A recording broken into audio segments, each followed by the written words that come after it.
Welcome to the Chemical Sensitivity Podcast. It's a podcast that amplifies the voices of people with multiple chemical sensitivity, or MCS, and highlights emerging research about the illness. The focus of this episode is safer sex and MCS. It's a topic that doesn't get enough attention, but we know for folks with MCS, chemicals can really complicate this part of our lives. So in this episode, we explore themes around safer sex and asking partners, whether they're new or longer term, to not use chemicals that can make us ill. We're also exploring the topic of safer sex toys because there's a long history of companies making toxic ones, but it's possible to find sex toys that help us protect our health. I'm speaking with two people with a ton of knowledge about safer sex and multiple chemical sensitivity. First, you'll hear from Rachael Rose. She's a certified sex and relationship coach and educator. She's chronically ill, has MCS, and identifies as queer, neurodivergent, and polyamorous. As a coach, she specializes working with chronically ill and disabled folks. I'll post links so you can find out more about Rachael's work. In the second part of this episode, I'm speaking with Jack Lamon. He's the longest serving member and worker owner at Come As You Are. It's an anti-capitalist, feminist cooperative in Toronto, Ontario, Canada. Kaya sells products connected with sexual pleasure, health, and education. I reached out to Jack and invited him to speak about safer sex toys for people with multiple chemical sensitivity. I'll also post links to Come As You Are. I hope you enjoy these conversations. We release new episodes twice a month. The best way to never miss one is to subscribe for free wherever you get your podcasts. I hope you enjoy these conversations. Rachael Rose, thank you for joining me. Thanks for having me. I'm excited to be here. Folks will have heard me read your bio, but would you like to let people know a few things about you and your work? Sure. So I am a chronically ill and disabled sex and relationship coach and educator. And I talk a lot about disability and how that interacts with sexuality, especially from a perspective of somebody who, like a chronic illness perspective, through my own lived experience. And I have severe chemical and fragrance sensitivities that I've developed over the last decade or so. I'm sorry to hear that, but it's also helpful for listeners to know where you're coming from. So Thank you for sharing that. And so the theme of this episode is about sex and relationships.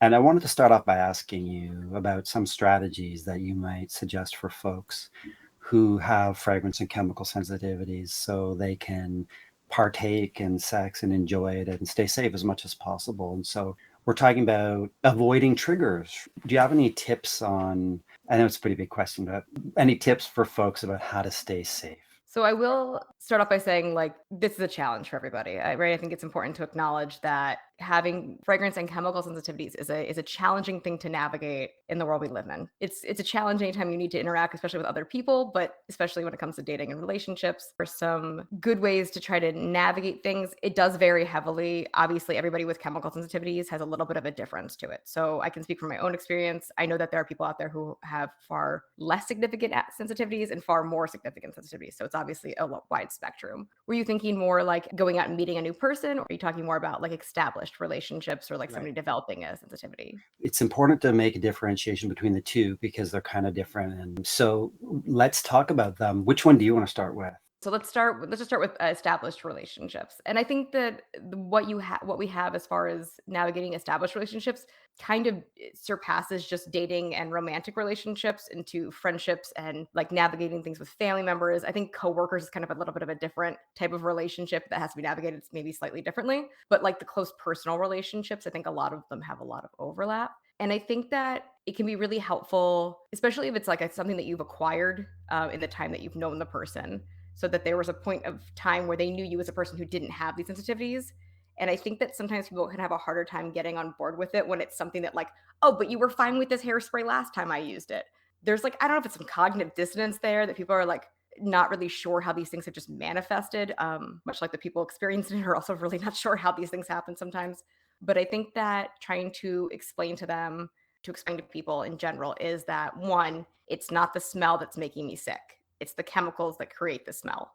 So if it's just quote unquote a little perfume or something you put on that morning, or it was on your clothes from a previous day, it's not because it's I can still smell it. That's the issue. It's the chemicals that it's off gassing. And two, it's not actually the scent itself. It's not that I think somebody smells bad. It's that what they're wearing is making me sick. So that's an important thing that I think helps people understand a little bit better. I think it's fair to be patient to a degree, but at some point when people aren't respecting your boundaries and your safety, you do have to get a little bit more firm. It's ideal when that doesn't happen, and nobody really wants to have the confrontation, especially around a topic that none of us have chosen to be a part of. That's where it gets a little bit tricky, especially with intimate partners and relationships where you may be living together. You really need their buy-in more than anybody else. I only see my family every so often, but the person I live with, I see daily. So it can be really difficult, just repeating what I'm hearing you saying, that with established partners, when the chemical sensitivity wasn't present at the outset of the relationship, it can be difficult to bring people on board because they might respond and say, when we first got together, you didn't have a problem. So where did this come from? Is that something you hear in your practice? People coming to you with these challenges of being believed or getting partners to support them or accommodate them? I sadly have heard both from the work that I do and from attending other conferences or chronic illness or disability focused events, talking to other people who may have similar sensitivities, that there are a lot of partners out there who just don't respect or understand, or even I've heard some really horrific examples of people using it as a way to quote unquote show that they were upset with their partner. I've read in Facebook groups someone saying that when their partner's upset, they wear, which is horrific and harmful. And I think there's a case you made for calling that abusive. More often, it's somewhere in the middle where people just don't understand. There's a good amount of education that's needed to kind of explain to a partner. One, to explain why somebody might be responding, right? Because you were saying that someone would be like, you didn't react to this before. Why is it happening now? Why are you allergic to this now? So I think that explaining like some background information, and I know that I've listened to a few of the other episodes, and I know that there's a lot more information that's been shared in there, but some of the information about fragrances they're often not tested for safety. They are harmful, honestly, to pretty much everybody. It's just a challenging thing to prove on a legal end to get them prohibited. And in the United States, especially, it's particularly chemical friendly in the sense that they don't have to do much to be allowed to sell it, if anything at all. And kind of understanding the background of how these things might be impacting different people. There's some good documentaries out there now that might be helpful to watch with a partner. And then hearing it from a source that's not you is often really helpful. I'm not sure if you've ever tried to give like a significant partner or significant other like a movie recommendation and they're like ignoring it from you. Oh, it's like, hearing it from your mom. Oh, it's special. It's nice. You hear it from a friend at work and suddenly they're like dragging you out to see the exact same movie you were trying to get them to see. So sometimes just hearing it from a source that's not you, I tend to find that it sometimes helps the people around me, but it kind of depends on the individual. So I think that kind of explaining or answering some of their questions. Why is it happening now? Well, these things can build up over time and you can become sensitive to it. We don't culturally talk about the fact that people can develop sensitivities at any time in their life to virtually anything. I was surprised to learn that personally. Reminding people that you didn't choose this, that it's not a personal preference, I think is also helpful. And it's semantics, but it does matter. And I think it helps change how people look at it, framing it as an option rather than a necessity and a safety issue. Then I think sometimes people are in their heads, they have it framed differently. Right. And I've heard it said that what happens in the bedroom is a metaphor for what happens in the wider relationship, right? So do you see that, like, if it's difficult to ask for what you need in terms of safety from chemicals, accommodation in the bedroom, is that perhaps reflective of maybe something that's happening more generally in the relationship? So I think that it's very indicative. If people aren't taking care of your safety or aren't concerned with your well-being in other respects, that's probably going to translate into the bedroom too. I can't imagine that somebody who wasn't caring about your well-being, your safety, how much you were able to enjoy your life or living at home comfortably is going to be super concerned with you enjoying yourself in other situations either, including and perhaps especially sex. So I think that while it's obviously not a simple thing, I think sometimes that when somebody develops significant health issues, that can often lead to like a shift in in relationships. And obviously, it's not simple. Relationships often lead to available housing, financial stuff. Children may be involved. There's countless other factors as well. If you've tried all the different things and someone isn't being respectful of your boundaries and is not concerned with your safety, you deserve to be in a relationship where your safety is a priority, where your comfort and your enjoyment and what you're able to do with your life as far as your partner can help you have a better like more safe and comfortable lifestyle. Because there's still a lot of misunderstanding and misdiagnosis around chemical sensitivity, sometimes I know for myself, even I feel anxious about asking for accommodation. Do you have any suggestions perhaps for people to, is it just a matter of drumming up the courage to really ask for what one needs, or are there specific ways of framing a request that you might be able to recommend? So I think asking for what you need in general is an extremely good skill set. Those skills definitely carry over to the bedroom since, we are talking about sexuality. It takes practice, especially people who are assigned female at birth, generally, especially, and this happens for a lot of people, regardless of gender, are not particularly socialized to be comfortable asking for what you need. And so I think that that's something that's not going to happen overnight because it's something you probably haven't done for many years. Start small, and keep doing it because it's important. And it also can make for better relationships in general, right? Even if outside of sensitivities, your partners unfortunately do not have the ability to read your mind. So asking for what you want and what you need is a really great way to get closer in your relationships, to have more clear communication and to be able to like meet each other's needs better in whatever way you're able to, or to be honest about the fact that you're not able to meet a specific need. I think when it comes to asking for what you need as far as sensitivities, it's tricky. I personally also experience a lot of anxiety about it. No matter how many times I do it, and I probably do it every single day, countless times, because you really can't interact with another human without asking for some level of accommodation when you have severe sensitivities. I would say the majority of the time I get positive responses, or at least not negative ones. But there have been those times where it hasn't gone well, and those things leave a mark, I think. Framing it as an accessibility issue, as a medical accommodation, that language I think can be helpful. It is a disability for most folks, depending on the severity. I mean, obviously, people can identify how they feel most comfortable, but it is something that generally is a huge barrier to living your life in a way that you would otherwise. So, in my mind, that would constitute a disability. And so, using that language can be helpful because it shows the gravity of the situation. I tend to be somebody who apologizes far more than I should, especially for asking for medical assistance. I always feel really bad when I have to ask my partner to shower for the third time because it still smells like fragrances from the person they were next to at work, or something else. And you have to have a partner who's willing to accommodate you in order to make it work. There's not really a way to ask if the person is completely unwilling to be helpful or accommodating, because unfortunately they need to also be a participant in keeping you safe in order for you to be able to spend that time together. But I do think that framing it along the lines of accessibility and it being medically necessary and it not being a personal preference is a helpful way to get started with that. You've written a very detailed and helpful, what you've titled A Beginner's Guide to Fragrances and Chemical Sensitivities on your website. And I'll definitely link that for listeners. I think it's a good resource for folks if they want to share with partners, would you say? I think so. I wrote it for a number of reasons. It's something that I got a lot of questions about because I'm quite public about the fact that I have these sensitivities, and I try to speak up and advocate for myself and for the other 30% of people who have some level of chemical sensitivities. So people would come to me with like looking for certain fragrance-free options, or because they didn't fully understand something, and to save myself the time and to have a link to send people so they could do a little bit of their own homework about how to accommodate me. I wrote the article, so I think it's helpful for a wide range of people. I kind of wrote it as generally as possible. There's a tiny bit of background about like the why chemicals can be an issue for certain people, and I broke down some of the stuff that I keep hearing from people, like my mother who keeps buying clear hand soap and wondering why the clear hand soap isn't also fragrance free, because it said natural on the bottle or it was clear. And so that like was, mentally it not having a color made her think it was also fragrance free. There can be a lot of tricky stuff in packaging. So it helps people navigate that. I think it's good for partners and anybody else in your life. What kind of barriers do you think chemical sensitivity presents for folks with MCS? So just anecdotally, in one of the online groups that I'm part of around MCS, someone shared that they've never been able to have intimate relationships because of reactions to the products that people use. How do you view the level of severity of this issue?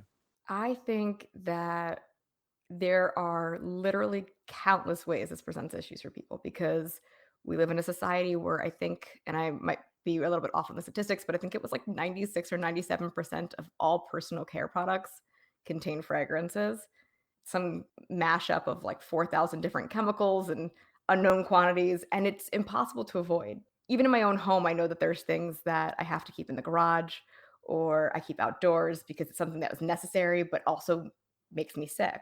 So obviously that trickles down to anything intimate as well. When you want to interact with other humans, they really have to be agreeable and accommodating in that sense to make it something that you're able to be a participant in. And obviously that varies a little bit based on how severe your sensitivities to whatever their products are or in general are. There are certain things I can tolerate slightly better than others. I really need the other person to also be, or other people, whoever they are, to be willing to make it something that is accommodating and accessible to me to be able to enjoy it. So there's literally countless ways in which that plays a role in our lives. How about when it comes to hookups or, meeting partners for the first time, or whether it's just casual dating, casual intimate relationships?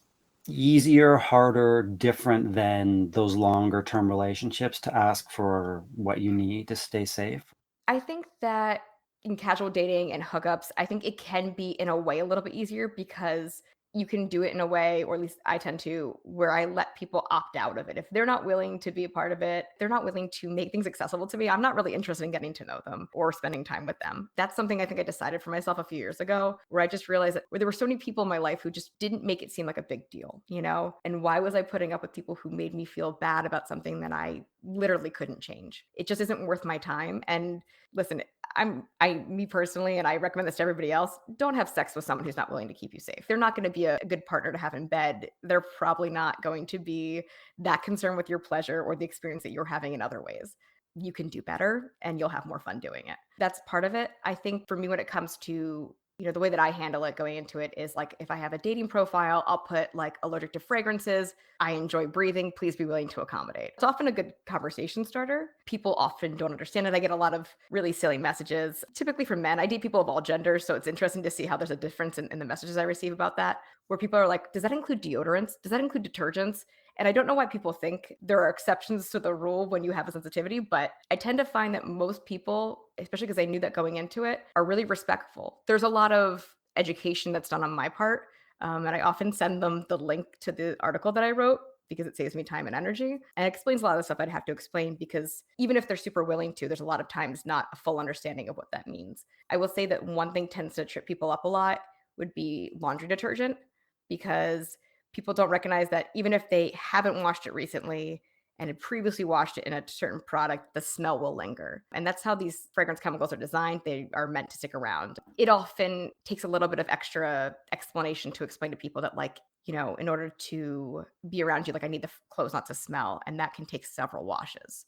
It's also good if you have a space of your own to host people because it's really unpredictable to know whether or not you're going to be able to safely go to their place. I recommend that if you were going to go to their place, that not be and I know this can be tricky with if it was planning on being a one-time hookup thing, but that might not be the best strategy because kind of having a short trip to their place for some reason, maybe you're stopping by real quick or something, just to kind of like gauge if that's a space that you might be safe in, is better than planning this big epic hookup of some sort, or this, sexual encounter you're going to have only to get there and find out that you can't even stay in the room. Like, feel it out first. I tend to, just because I try to avoid putting myself in situations where I'm going to get really sick if I'm able to. Do you find that some folks just come to a point where if they're not in a long-term relationship, that they just stop exploring options for sex and just become celibate just because it's really difficult to be continually faced with illness? So do you find people just sometimes or often come to a point where they're like, okay, I'm done, I'm out? I think it's been a little bit trickier the last few years with COVID. I think, I know personally, I feel like I could handle the fragrance stuff. I could handle the pandemic. Doing it both together seems very overwhelming. When you're avoiding people for like now multiple reasons for safety, it's just a little bit mind blowing.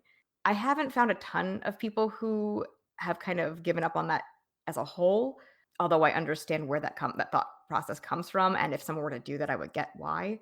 I tend to be like a compulsively social person. I'm very extroverted. So I know that that's something that mental health wise wouldn't work for me. And the people that I've worked with or spoken to tend to crave some sort of, not that everybody doesn't crave social interaction, but that hasn't gotten to the point where they were willing to give up on that entirely. It's a human need, would you say, to have physical intimacy? I think so. I think that we are social animals, and I think it's really, I think, if you think about how many people just from the pandemic alone were isolated during quarantine, and how that, like, if you know anybody like that who's had really the impact that's had on mental health over that period, it's, for a lot of people I know, it was really devastating. And I think that that's just because we're meant to be social and sexual. I mean, not everybody chooses to be sexual or has an interest in it, but I think everyone should have the option and if they want it. I wanted to invite you to talk a little bit about, if you're open to talking about the group sex dynamic, what kind of challenges that can present, because it might be on some people's radars. So a little bit of background is I also host before the pandemic, and I hope to bring them back when it feels safe. I co-founded a business called Glittergasm Events that hosts sex positive queer play parties. My co-founder and I are both come from a sex ed background and wanted to have a really inclusive space for people to be able to explore in ways that felt comfortable to them. And so in those spaces, there are some non-sexual spaces so people can enjoy and be social if they choose to be. And there's like a PG-13 more makeout area, but there are full sex spaces. In order for me to be able to host the events, they are fragrance free. Again, I don't spend as much time educating that community because it's not as many one-on-one interactions. So there has been a few issues where someone didn't notice the 7,000 reminders to be fragrance free. I can only think of one person who came in from out of town, which I felt quite bad because they had traveled from, I live in the Philadelphia region. They had traveled from New York City. They had so much perfume on. I actually couldn't go up and speak to the person myself. So I had to send somebody else to talk to them and ask them to leave and shower and come back with different clothes on. I think it's a little bit easier in those specific settings because they were a space where there was already pointed out in advance that fragrances needed to be avoided. And people do that with varying levels of success. People's clothing, again, fragrances and detergents, those things linger for quite some time. I think that sex in general, as long as that person's already willing to accommodate and depending on the setting, pre-planning is going to be your best friend here. That doesn't mean you can't do it at all. You just have to do some planning. Other things to consider would be like if you have a latex allergy. Some people with chemical sensitivities, while a lot of people have like more contact issues with latex, some people have issues with the smell it gives off. So, you want to make sure that the person leaves those at home so they're not accidentally opening up a condom or some kind of barrier that you're going to react. Same with, I believe that there are some, I've personally never bought them, but I think there's some scented lubricants out there. I know there's some scented condoms. Those are more flavoring, so I don't know if, everybody reacts to them, but, something to keep in mind if that's something that you think you might be sensitive to. So those are some things to keep an eye out for. Also, plan it in a space where it's going to be on a bed or fabrics of some sort that won't have fragrances in it. Perhaps asking the people to shower first. If they do smell, might be another great solution. Or better yet, take a sexy shower together, make it a fun thing, and then either ask them to use certain products or provide them for them. There's a lot of extra legwork involved in having fragrance and chemical sensitivities. And I'm sure anybody listening to this who has them would understand what I mean. You're constantly providing things for other people just so that they will use a product that won't make you sick in any context, not just sexual, but it carries over. As we move towards winding up our chat, when do you think a sex therapist or a counselor can play a role in terms of these challenges around sex, relationships, chemical sensitivity? I think sometimes it's really helpful just to have another person to talk to about these things in a way that you feel comfortable being open and honest and transparent about. We as a society are not very comfortable talking about sexuality. Most people have never received sex ed. It's something that's kind of kept behind closed doors. If it's something that you're struggling with and you feel like you would benefit from having a conversation about it with somebody where you wouldn't be judged and somebody might be willing to help you navigate some of the trickier bits or the conversations.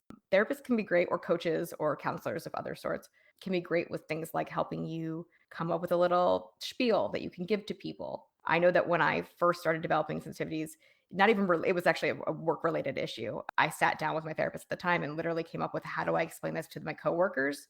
Because I really need them to stop wearing, like I need the person who sits next to me to stop wearing fragrances, or I need my boss to understand that sometimes I need to step outside for a little bit. Also, if we start getting into more things like anxiety and depression, definitely therapist is like the right way to go for that. If it's more help navigating interpersonal interactions or suggestions, ideas, a coach would also suffice. When it's more mental health issues, I would recommend a therapist be the better recommendation for that situation. Thank you, Rachel, for everything you've shared. It's really, really interesting and maybe not on people's immediate radars, but I think it's really important to hear from you. So thank you so much. Yeah, no, I think it's a really important topic, and I really appreciate you having me on to talk about it. Thank you for listening to part 1 of this episode of the Chemical Sensitivity Podcast. Please stay with us for part 2, featuring a chat with Jack Lamon from Come As You Are, a feminist cooperative in Toronto that sells sex toys that are safer for people with multiple chemical sensitivity. And just to mention, Jack was outside for our chat, so you'll hear some birds in the background, and at times the audio is a little bit off, but it's fairly minor, and I hope you enjoy the conversation.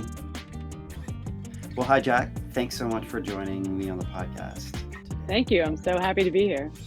Would you like to just recap or share anything about letting folks know who you are, where you're coming from? Sure.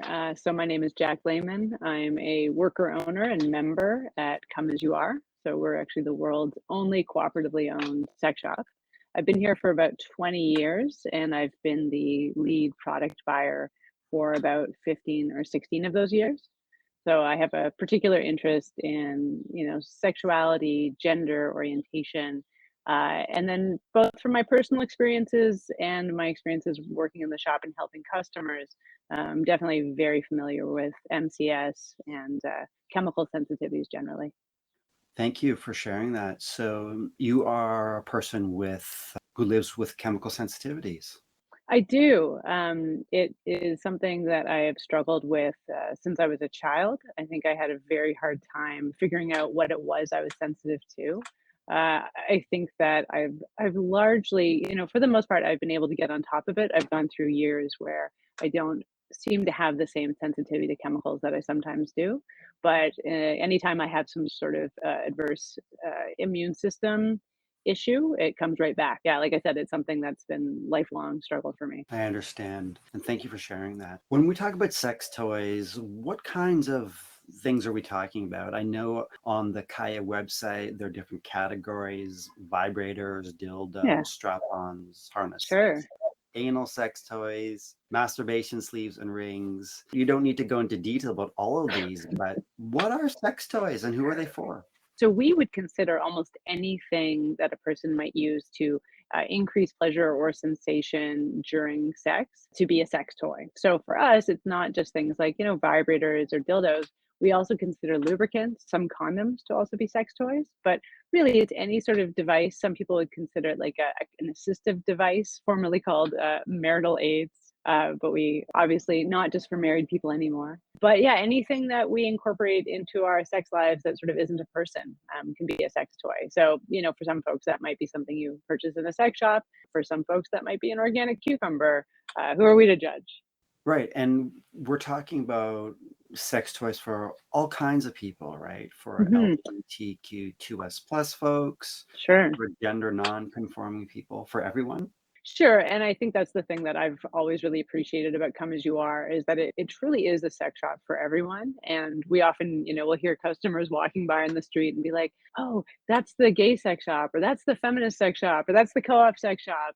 But yeah, I mean, our sort of fans, friends, customers tend to be, from all walks of life, from all socioeconomic backgrounds, queer people, straight people, cis people, trans people. There's something like quite universal in the way that we present sex information and products. So maybe we could talk a little bit about Come As You Are for folks who aren't familiar with it. You're based in Toronto. We are.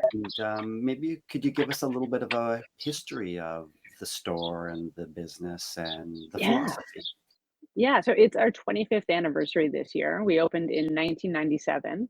The shop was founded because, actually, really because of toxic sex toys. So back in the day, most sex toys were made of kind of rubber, jelly rubber. They're plasticized rubbers. So they contain phthalates, other plasticizers, which a large number of people have sensitivities to. But there was this burgeoning movement in San Francisco and elsewhere of really small scale sex toy makers, mostly things like dildos, out of silicone. Now, silicone is amazing. It's as close to hypoallergenic as you can get. Very few people are allergic to it. They use it as medical implants, that sort of thing. And there was nowhere in Toronto or even Canada that was selling actual high quality sex toys that were widely available in the market. Our shop was founded by Corey Silverberg and Carrie Gray. And Corey is a noted sex educator and has done a lot of work in disability communities, has written some books around sex education and disability as well. And Carrie is actually someone who makes strap-on harnesses in materials that are also non-toxic. So I think for them, it was a great opportunity to try to bring some of these non-toxic, high and really well-made sex toys into Canada and I think for Curie to have a place to display and sell his goods. So it came together really nicely. And that was 25 years ago, It as you was. say. And Yeah. today, if people walk into the brick and mortar shop in Toronto or find you online, and I imagine people are buying your goods, say for sex toys, from around the world. Absolutely. I mean, I would say that, more than 60% of our customer base is outside of Toronto or outside of Ontario. So we definitely have folks all around Canada. We do have some international customers, definitely some in the US. And I think the thing that's really different, traditional sex shops kind of trade on sleaze and titillation and shame. That's kind of their marketing. And there's sort of feminist sex shops, and we're definitely in the sort of feminist ethical sex shop genre. I would say that traditional sex shops prioritize the male gaze or men's interests above everyone else. I would say that most traditional feminist sex shops prioritize women's sexuality and don't actually carry a lot of toys or options for men. Whereas for us, we really try to be a feminist space that's open to all. So that does mean, carrying, and you'll actually note, like, most feminist sex shops have something like women's wears or Babeland, right? Like a really female centric. And for us, we always want to have a broader sort of, we want to have a much more inclusive vision of what our shop could be. And so come as you are, sort of strategic to make sure that everyone felt like they could come as they were, and not just with their, partner who was female or whatever else. So yeah, we really try to make sure that it's a really open, inclusive space, regardless of gender, sexuality, orientation. There's something for everybody for sure. Understood. And on the Kaya website, it reads, as a cooperative, we review all of the sex toys we stock, and we refuse to Sure. carry products that are unsafe, misleading, or unusable. And so when we're talking about unsafe, in the context of our discussion for listeners who may have chemical sensitivity or Hmm. know folks who do, those are the kinds of products you carry, right? And that's a focus of yours.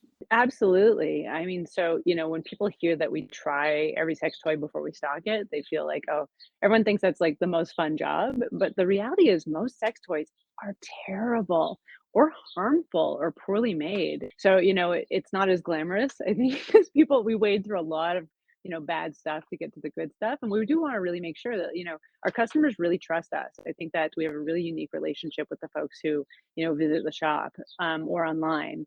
And so we want to really make sure that the things that we're stocking, we really stand behind, and that they do what they're supposed to do.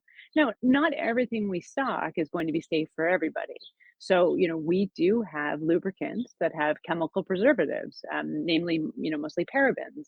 But we also provide a lot of information, including ingredients lists and shopping guides and in-store help, so that we can figure out what people's needs are and then point them in the right direction. In our experience, our customers who identify as having MCS or chemical sensitivities, they know who they are, and they are, happy to let us know. And then it's really easy to point people in the right direction. Even in the store, we have sort of shelf talkers right on the shelves there that have the ingredients in big print. I don't know if you've ever been in the the Shoppers Drug Mart or the pharmacy, trying to look at the ingredients on the back of a bottle. That can be really difficult and stressful. And so we have everything right there. So people can also suss out for themselves, what is in this product? Is it suitable for me? Right. And so if someone is buying a sunscreen or face cream or shampoo, for example, we know we can Hmm. go on the environmental working group and find out how it's rated.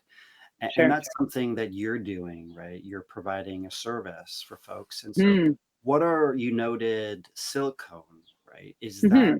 Is that sort of the go-to? Should folks who are looking to buy sex toys keep that in mind? Silicone, silicone, silicone?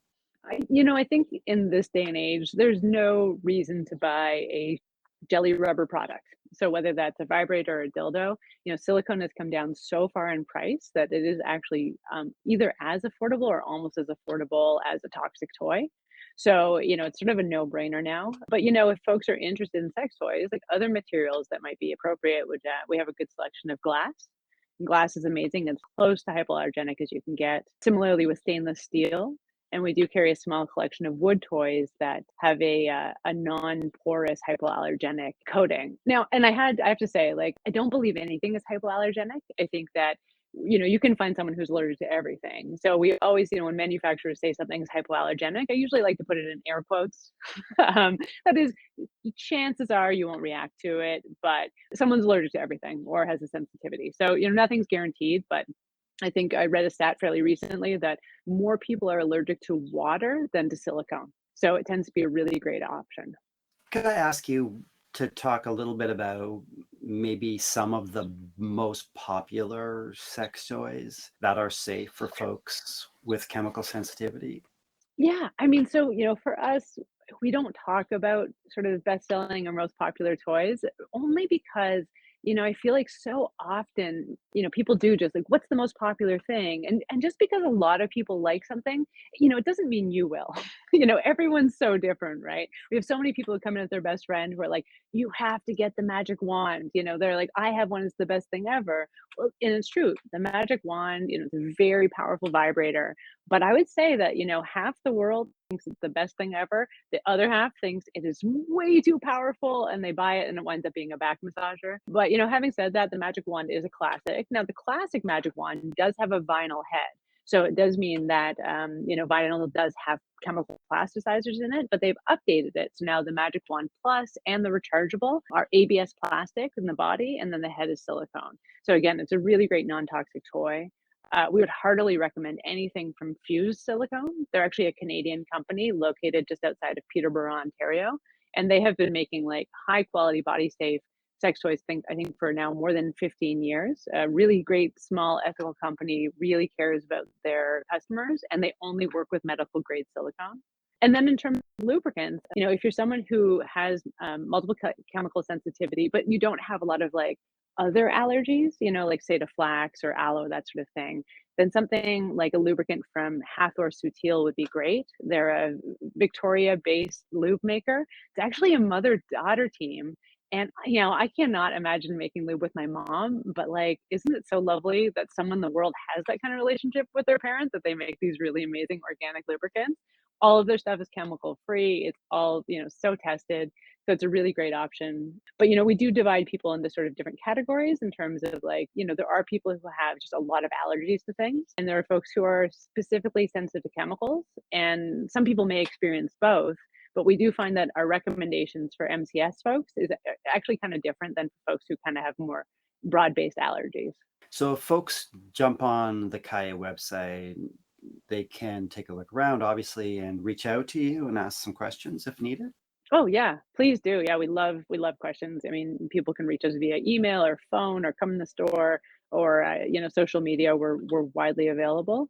And if you check our website, you'll notice on like the category pages. So if you're in the lubricant page or the dildo page, there's filters along the right side of the page, and so you can actually specify if you want toys that are phthalate free or lubricants that are paraben free. It's just a little checkbox. So then you can really quickly like go from a list of like 50 products to like the 25 that will work for you best. Just to take a step back, what Mhm. are some of the advantages of using sex toys for folks who may not be familiar or may have never encountered them before? Yeah, it's interesting. Like, in the bubble that I live in, sex toys are obviously really commonplace. I've worked here for a long time. I talk about sex toys sort of freely and often.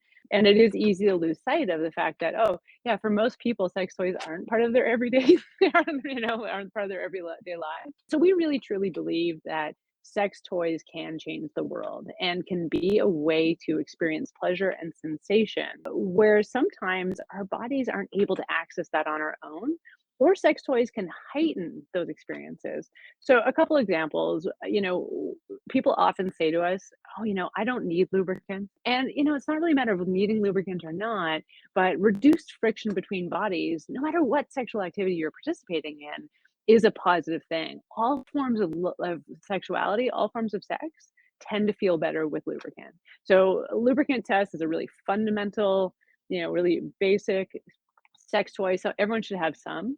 And then also as people's bodies age, folks do need things that like say like a daily, like a vaginal lubricant daily. So after people go through menopause, then You can see a really like practical medical health benefit to using a lubricant. And then similarly with, we find that a lot of folks who are disabled find things like vibrators are a great way to say increase sensation, especially for folks who have like diabetes or MS. There's a lot of different ways that people can actually have experience reduced sensitivity to their genitals and other areas. And vibrators are a really great way to kick up that sensation and to make orgasm possible. And even things like strap-ons. Like I think people sort of feel like strap-on harnesses or dildo play are kind of like the purview of lesbians, but in reality, we find so many of our cis heterosexual couples, they'll actually buy a strap-on, maybe for pegging, for their say male partner, but often really just to have a spare. So that is you can use your natural God-given equipment to have sex, but at some point,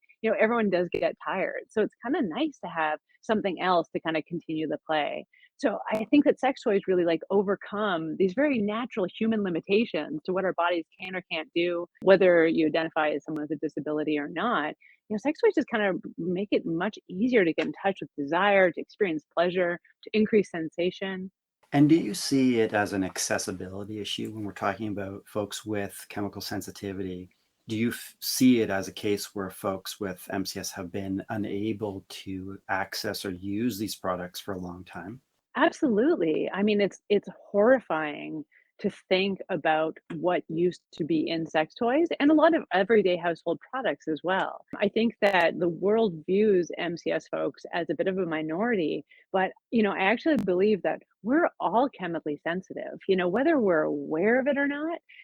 I think some people do have more like overt symptoms of MCS, but I have no doubt the toll is happening on everyone's bodies. And so whether or not they're connecting other stuff that's going on with their bodies with their exposure to chemicals, I 100% believe that we're all impacted by it. And I think it's really unfair that the onus is put on actively symptomatic people with MCS to be advocating for safer products in all industries, right? Not just sex toys. Yes. And do you feel that what you're doing at Kaya is quite unique in terms of making these products accessible for folks? And Yeah, do you ship globally? Can we do. people Yeah.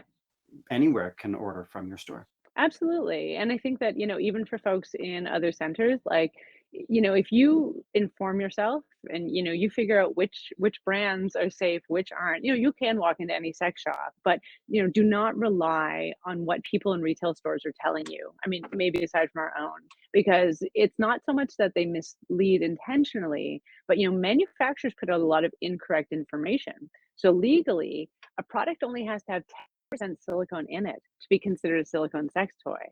So a lot of folks will go to the store, buy a silicone sex toy, only to discover it's loaded with phthalates because legally there's no regulations around this stuff. So you really have to find like a trusted retailer or manufacturer. Do your research. Often people who work in sex shops are just, really have been, trained poorly, have bad information. So it's really important to do your own homework. Well, thank you very much. I think listeners are really going to benefit from hearing from you. And I've learned a lot. So thank you so much. Amazing. Thank you. That brings us to the end of this episode of the Chemical Sensitivity Podcast. Thank you to Rachael Rose and Jack Lamon for joining me. The podcast is produced by me, Aaron Goodman, Danny Penaloza, and Emma Bolsner. Please subscribe wherever you get your podcasts to never miss an episode. We release new episodes twice a month. And follow us on social media. Just search for the Chemical Sensitivity Podcast or Podcasting MCS. And get in touch. If there's someone you'd like to hear interviewed on the podcast, just let me know. Email me at info@chemicalsensitivitypodcast.org. I'll definitely respond. And thanks so much for listening.